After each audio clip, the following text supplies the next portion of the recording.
I like the messy middle of all things people. And so we can talk both your marriage and parenting in the same conversation as KPIs and system processes. And so, really, how do we help you maximize your impact in both of those spheres and show up as your best self, both in the living room and in the boardroom?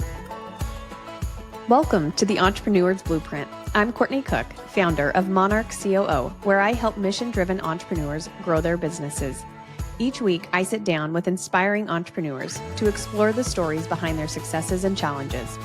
Whether you're just dreaming of starting a business or already building one, this podcast is here to show you that entrepreneurship is more attainable than it might seem, with insights for every stage of the journey. Let's dive in to today's conversation and see what it takes to build a business. Today's guest is Dr. Lani Jones, a clinical psychologist, speaker, and leadership coach who equips ambitious leaders to lead with clarity and confidence.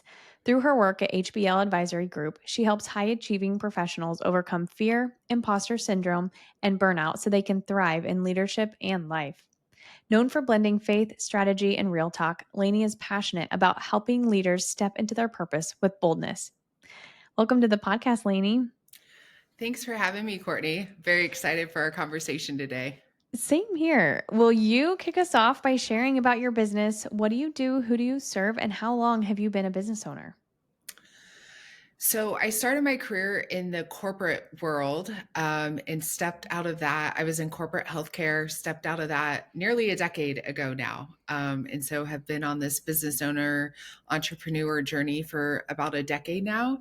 And I was just finding in my work with my background as a clinical psychologist, I was working with a lot of entrepreneurs, executives, and really kind of the theme that emerged was how do we transform success into legacy? And I was working with these individuals who had had a lot of success, both personally, professionally, but they had reached that point in their careers. They're kind of like, what's next? Is this it? Oh, I've got all these great options. Like I've checked all the boxes. Now what? Some might have used language like they're bored or they were just unsure where to go next. And so I love walking with them now on this journey through coaching, leadership, workshops, things like that. Very cool. So was there a specific moment that led you to like, I need to do this on my own, not in a clinical setting? What was that like experience where you were like, it's time?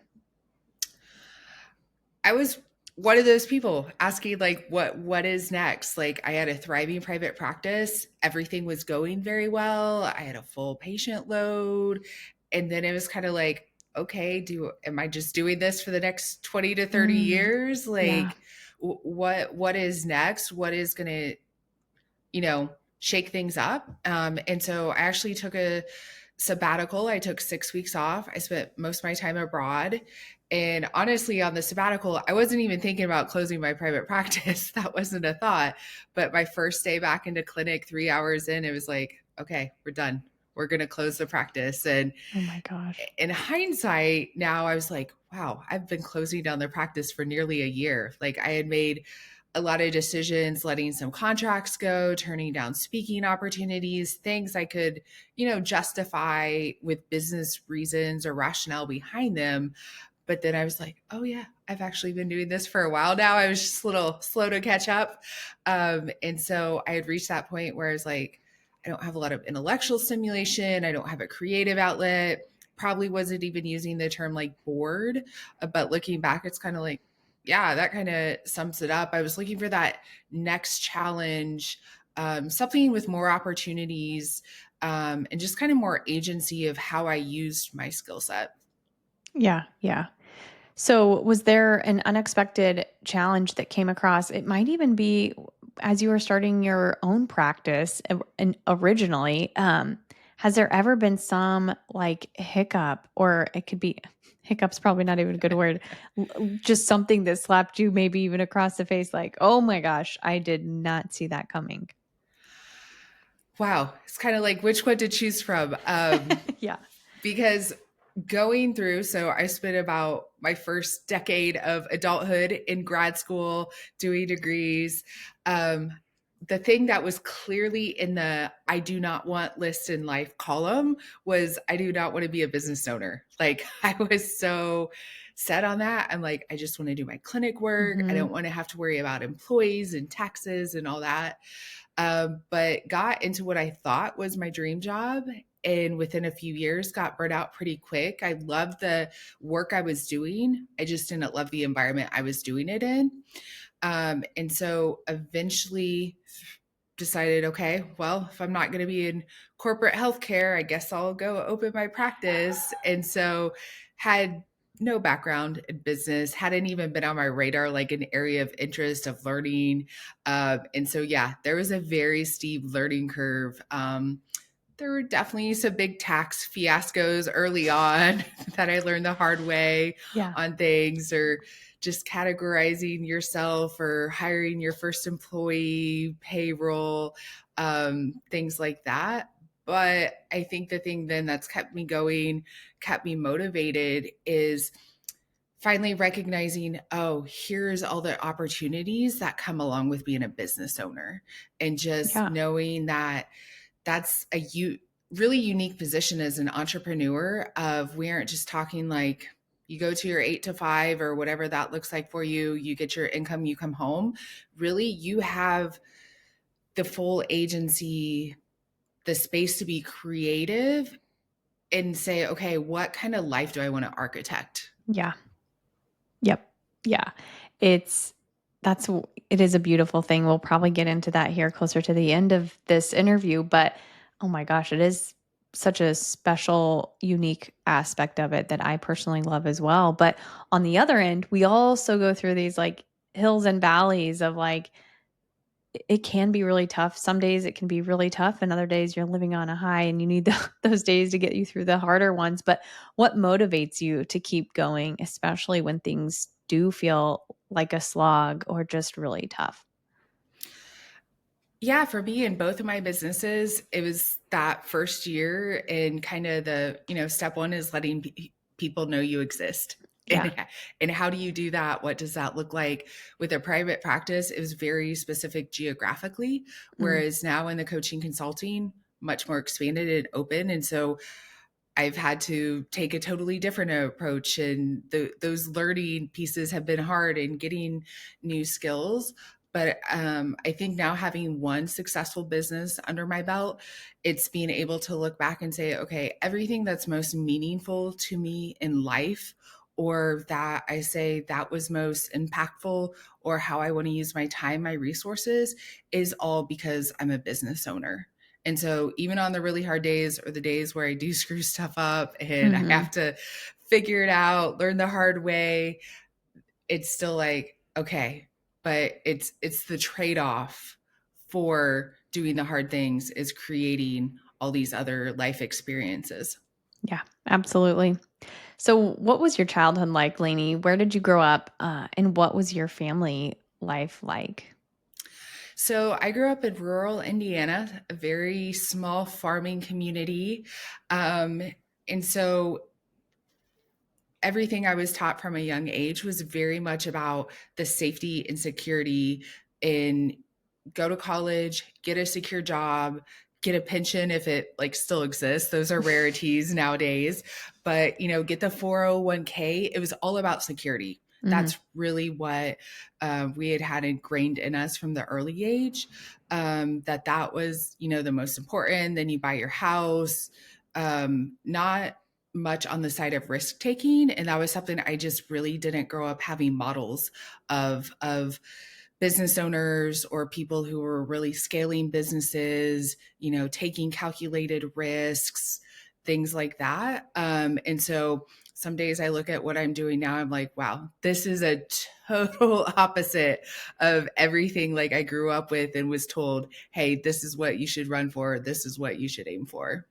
Yeah, that's crazy. That's super cool that I mean, I hope it gives others hope where that if you're like, okay, you don't have to have this model for you as a child to really be able to take this on and call yourself an entrepreneur. As Yeah. you've kind of thought back to the younger version of Lainey, is there anything what would you tell your younger self now?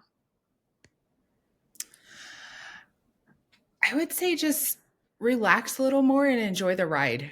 Yeah. And I'm a very type A. And so I want to know exactly what are the expectations, success I want to be clearly defined because then I want to run after that benchmark. Um, but probably just to say, okay, like you don't have to stay inside the box. Actually, there are other ways to do this. There's not a right or a wrong. And ultimately, it's going to be up to you to figure out what you want to create for your life. Yeah. Yeah. That's beautiful. So well said. So, over the next 12 months, what are some of your goals for your business? So I am still in the startup phase, but we're running pretty fast with new clients and businesses I'm working with. And so just continuing to focus on expanding my speaking, just awareness that I exist, step one there as well. But then continuing just to connect with clients and meet them where they're at. Just as I work with businesses too, our goal really is in how do you make employees your biggest asset? Because there's a lot of lingo out there like mission or vision or values, and Hmm. it's becoming trendy, and so people are like rolling their eyes at it, and they're like, oh, is this like another mental health, feel good thing? Yeah. Here's like a fidget toy for you. And I'm like, no, no, no. Actually, this impacts your bottom line. So if for no other reason, you should care about this because it actually impacts your numbers on your spreadsheet at the end of the year. So Yeah, for sure. So, who's your ideal client? Like, who is it that really fits into that mold of who you can serve? So, in the one to one coaching, it's really the entrepreneur or the executive who's got a decade or two of their career under their belt. They might be in a transition phase, they might just be asking what's next. They're the ones who are probably like, do I need a business mentor, a therapist, a life coach, a Yeah. guide? Like, who is this? And so with my psych background, I'm also have my HR specialty as well. I like the messy middle of all things people. And so we can talk both your marriage and parenting in the same conversation as KPIs and system processes. And so really, how do we help you maximize your impact in both of those spheres and show up as your best self, both in the living room and in the boardroom? Yeah. Oh, that's such a great blend that I have not seen anybody offer um that kind of benefit where you can talk business, you can talk personal life because it all impacts each other. You can't get Yeah. a, like I always say work life integration because there is no like balance in my opinion from like now I shut off work and I'm family mode. Well, yeah, I try to do that to a degree, but there is always going to be some bleed over and that's just life in my opinion. Um so what does it look like when somebody gets started with you? Is it, you work with them for 6 months or can it be an ongoing thing or what do you find is like the best way to kind of approach your services for someone? Mhm. Usually there's two types of people initially for that coaching is one who there's a specific season for them. Like they're Mhm. trying to level up at work. They're in a really challenging reorg. They're going through a divorce themselves. Like there's a very specific, hopefully time limited issue Mhm. versus someone who's like, okay, I'm just really unsure what's next. I'm looking for someone to come alongside me, like get a long term plan in place. And so we start out at least a 3 to 6 month commitment because the kind of work we're doing, like there's no overnight. You might make a Yeah. decision and then it actually takes a year for like that to get implemented or Mhm. your schedule to change. And so we're thinking in those longer term pictures of okay, how do we start setting you up for that long term success, like over decades or whatever that looks like for you. Yeah, awesome. That's great. So, how do you balance the demands of running a business with your personal life? You are, I'm sure, social, you love to travel. How do you juggle it all? Well, I think like you just mentioned, work-life balance of doesn't really exist. Like I think it's a total myth and it's a myth that really can lead to more frustration than being Mhm. helpful. Because for everything, there's a season. There are Yeah. some seasons, if you have an equal balance of family and your business, like they're probably both going to suffer Yeah. because there's going to be seasons where your family just needs to be the priority. If you're a caregiver, if you have little kids, whatever that season, or with your business, if you're in a scaling, a growth stage, a merger, if you aren't focused on the business, then that's going to hurt too. And so I think a lot of it is resetting those expectations.